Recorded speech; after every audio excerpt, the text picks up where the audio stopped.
Erlearen mundu bitxia bere produktu osasungarriak eta ingurumenari egiten dion onura gizarteari ezagutzera emateko helburuarekin antolatu da 16. urtez Erle eguna.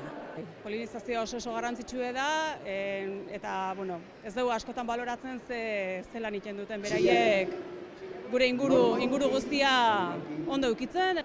50 ezti aurkeztu dira Euskal Herriko ezti lehiaketara. Sarituak enkantean atera dira. 3 motakoak zeuden lore anitzekoak, lore ilunekoak eta lore argikoak.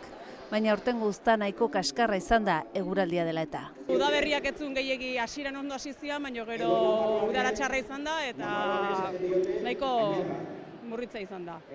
Iaz okarragoa, baina aurten ere nahiko txarra. Orain 2 urte oso ona, jarrazkio. Eztia nola eratzen den erakutsi dute eta dastatzeko aukera ere izan da. Eztia da gaur Usurbilen ospatzen den Erlearen egunean protagonista, baina eztiaz gain Erleari esker egindako beste hainbat produktore erosi daitezke ukenduak, eztiarekin egindako gozoak edo argizariak. Gaurko azoka Erlearen lana gogoan izateko aukera paregabe izan da.